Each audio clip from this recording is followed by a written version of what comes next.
Hello students, we are starting with the chapter of redemption of preference shares. Preference shares are the shares which have the preference over the equity shareholders in respect to two terms. One is for the payment of dividend, as to whenever the dividend has to be given by the company, it has to be first given to the preference shareholders and then given to the equity shareholders. And second is the preference with regard to the repayment of capital. Whenever the capital of the company has to be returned, the first of all preference shareholders have to be returned and then equity shareholders if the amount is there. So, my dear students, with respect to this second point, repayment of capital, there is a provision under section 55 of Companies Act 2013. It says that the company shall not issue any irredeemable preference share. Means the preference shares which the companies can issue, they can be issued only redeemable preference shares. Now, what is meant by redeemable preference shares? Redeemable preference shares means the shares which are required to be repaid or cancelled within the period of maximum 20 years. So her company के ऊपर एक restriction है कि preference shares को redeem करना जरूरी है. They have to be repaid their capital. अब ये जो रीपेमेंट है ये पार पर भी हो सकती है, प्रीमियम पर भी हो सकती है. अगर कंपनी ने 100 रुपीज रिसीव किए हैं, it is at the option of the company that it can be either redeemed at par ₹100 और can be redeemed at increasing somewhat premium also. So 100 रुपए के बदले में आप 110 भी वापस कर सकते हो और more, provided the company has got some profits. Okay, तो रिडेम्पशन ऑफ प्रेफरेंस शेयर से पहले let us quickly brush up what are various types of preference share. So पहली दो टाइप्स मैंने तुम्हें बता दी हैं. It is redeemable preference share and irredeemable preference share. जो इंडिया में इररिडीमेबल अलाउड नहीं है, there are some restrictions to it, some exceptions also which you will study in your company law subject. Next is convertible preference share, non-convertible. All those preference shares which can be converted into equity during the period of their time period, they are called as convertible equity shares. Whereas those which cannot be converted, they are called as non-convertible. Participating and non-participating. All those preference share which have the right to participate in surplus profits, they are called as at the annual general meeting it can be decided that some portion of the profits will also be given. Otherwise, you all know who are the real owners of the company. They are equity shareholders. तो अगर कभी companies को लगे कि preference shares को holder को भी participating बनाना है तो वो बनाया जा सकता है. They can be given some portion of the surplus profits. Whereas non-participating means they do not have to get anything from the surplus profits of the company. Only a fixed rate of dividend is given to them. Next is cumulative and non-cumulative.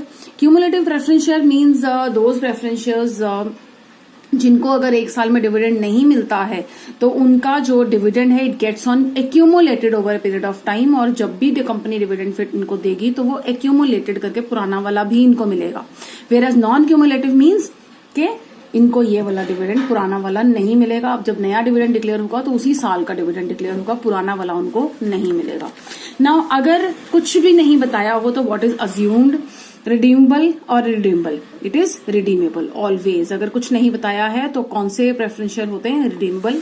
Convertible, non convertible में से if nothing has been mention it is assumed to be convertible.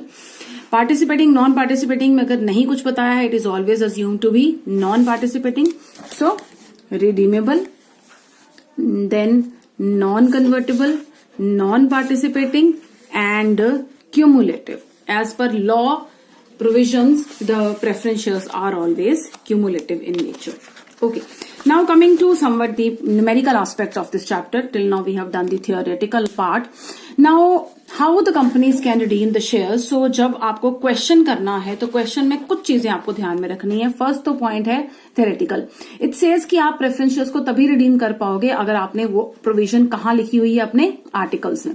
दूसरा, it should be fully paid up. This is really very very important. First of all in the question जब आपको बोला जाएगा you have to redeem this much preference share, you have to first of all see कि क्या ये shares fully paid up हैं. अगर fully paid up नहीं है, for example लिखा हुआ है the company wishes to redeem ₹1,000 preference shares of ₹10 each, ₹8 paid up. सो जो पहली एंट्री आपकी क्वेश्चन में होगी वो रिडेम्पशन की नहीं होगी, वो शेयर फाइनल कॉल की होगी. So first entry you will do will be to make the shares fully paid up. Just see here, if there is any partly paid share, it should be converted into fully paid before redemption. आप final call मंगवाओगे, फिर bank to share final call करोगे, फिर उसके बाद उनको करोगे redeem. अब ये जो रिडेम्पशन करनी है ये कहां से करनी है? रिडेम्पशन के लिए this is the table. Methods of redemption of preference share. By fresh issue of shares, this is called as proceeds. I'll come back to it later. What is meant by proceeds? ये proceeds होता क्या है? I'll tell you later. So ये जो redemption करनी है ये 3 तरीके से की जा सकती है. या तो कोई नए shares issue करके, mind it, I have not used the word debentures. Debentures issue करके पैसा रेज करके आप preference shares को redeem नहीं कर सकते. I repeat it, debentures proceeds. Issue of debentures proceeds cannot be used for redemption of preference shares. All right. Second is capitalization of distributed profit, means free reserves. आप free reserves को भी use कर सकते हो. Distributed profit जो आपने distribute करना है, जैसे P&L और general reserve. ठीक है, जैसे dividend equalization fund is another example. Or combination of A or B. You can use 60% from here and 40% of here from here, or 30% from here, 70% from here. There is no restriction at all. You can use anything out of these two. And now, mind it. Question में sometimes you will be given this amount and you have to calculate this. Or sometimes you will be given this amount, you have to calculate this. How? We'll dwell upon it later. So, the redeemable preference shares should be redeemed out of the undistributed profit or out of fresh issue for the purpose of redemption, or both. If the shares are redeemed at premium, this we have done in buyback itself. अगर आपको याद हो, buyback में हम buyback premium कहां से redeem करते थे, कहां से राइट ऑफ करते थे? अगर बायबैक के टाइम पर प्रीमियम पे किया जाता है टू द शेयर होल्डर्स, तो वो कहां से राइट ऑफ किया जाता है? It is return of out of the securities premium first of all. सबसे पहले अगर आपके पास सिक्योरिटी प्रीमियम पड़ा है तो आप उसको यूज करोगे for redemption, premium on redemption. There are 2 things. One is premium on redemption. Second is security premium reserve. Premium on redemption is the amount which you are paying to the shareholders in excess of their face value. Whereas security premium reserve is the amount you are receiving from your shareholders in excess of the face value. So premium on redemption आपका खर्चा होता है, आपका means company का खर्चा होता है, और जो security premium reserve है वो कंपनी का इनकम होती है. ठीक है, तो जब भी आप प्रीमियम ऑन रिडेम्पशन पे करते हो टू द शेयर होल्डर्स, तो वो कहां से राइट ऑफ करना है? First of all you have to use the security premium reserve, and then only you can use surplus और प्रॉफिट एंड लॉस और general reserve. Then the proceeds of fresh issue of debentures can not be utilise for redemption. ये याद रखें आप, अगर question में debentures का fresh issue किया है तो वो हमारे लिए किसी काम का नहीं है. The amount of capital reserve cannot be used. I have already told you, you can use capitalization of undistributed profit, free reserve. आप capital reserve को भी use नहीं कर सकते. Alright, so debentures का fresh issue भी नहीं use होगा और capital reserve भी नहीं use होगा. If the shares are redeemed out of undistributed profit, अगर आपने profits use किया, this clause we have already done in buyback also. Just try to recall. If the shares are redeemed out of undistributed profit, the nominal value of share capital so redeemed should be transferred to capital redemption reserve.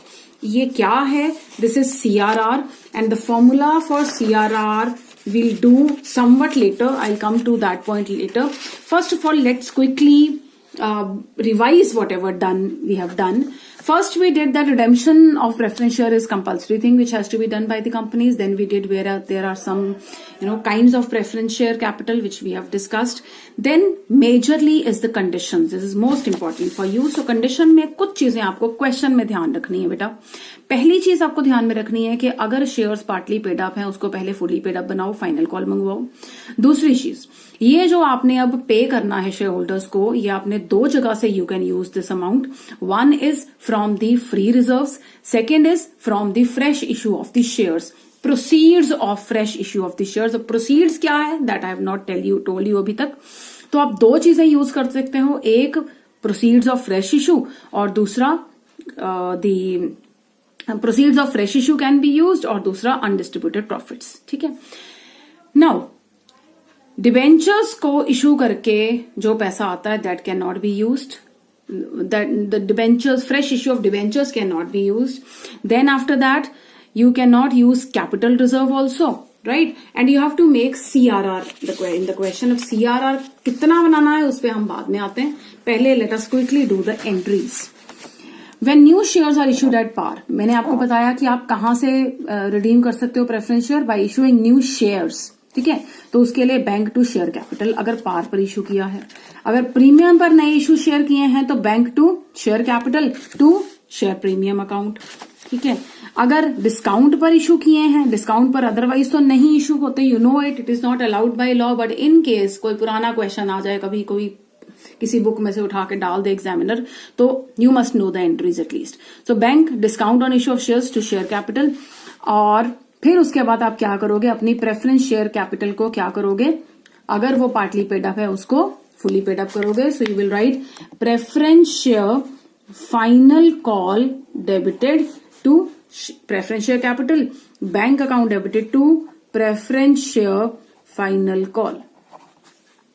So preference share final call account debited to share capital, जिस तरह से जो आपने पिछले chapter में पढ़ा है share capital में. सो फाइनल कॉल की एंट्री पहले ड्यू की और फिर रिसीव कर. देन अगर प्रेफरेंस शेयर रिडीम करने हैं पार पे, जब हम प्रेफरेंस शेयर इशू करते हैं वी क्रेडिट द कैपिटल, जब हम प्रेफरेंस शेयर रिडीम करेंगे तो we will debit the capital. So अगर तो पार पर रिडीम कर रहे हो, एंट्री बिल्कुल सिंपल है, preference share capital to preference share holders. Okay. However if they are redeemed at premium, तो preference share capital account debited, premium on redemption, as I have told you, this is expense for the company, so it has to be debited. It's a loss for the company actually. So premium on redemption of capital account will be debited to preference shareholder, और फिर आप preference shareholders को pay कर दोगे. I think that entry has been no, it's there. Okay. So हमने due कर दिया अभी, प्रेफरेंस शेयर कैपिटल को प्रेफरेंस शेयर होल्डर्स में ट्रांसफर कर दिया. ठीक है. तो there is no more preference share capital account, now we have got preference share holders account. Then adjustment of premium on redemption. So first you will use share premium and then you will use profit and loss. So first preference share premium use होगा और फिर profit and loss use होगा to premium on redemption. ये जो premium था, इस premium को हमने write off किया है from share premium. Then transferring the amount to capital reserve. Capital reserve में transfer करने का clause हमारा भी रहता है, that I'll explain you in my next video. So general reserve, profit and loss to CRR. इतना अभी ध्यान में बिठाइए कि जितना पैसा हमने यूज किया है from our reserves, for that you will make the entry of P&L, general reserve to capital redemption reserve. Then expenses on issue of shares, expense on issue of shares account debited to bank account. When payment is made to preference shareholder, entry becomes preference shareholders to bank. और last में अगर हम CRR हम बना चुके थे, अब CRR can be used for yes fully paid bonus share. तो अगर फुली पेड बोनस शेयर बाद में अगर क्वेश्चन में लिखा हो, किसी क्वेश्चन में यू विल फाइंड एंड में लिखा होगा after redeeming the preference share you have to issue fully paid bonus share. तो जो एंट्री आप बोनस शेयर में करते आए हो वो सेम एंट्री है, CRR, general reserve, share premium, profit and loss to bonus to share holder, और bonus to share holder to equity share capital. In my next video, I shall be talking about the concept of proceeds of fresh issue and transfer to CRR. Thank you.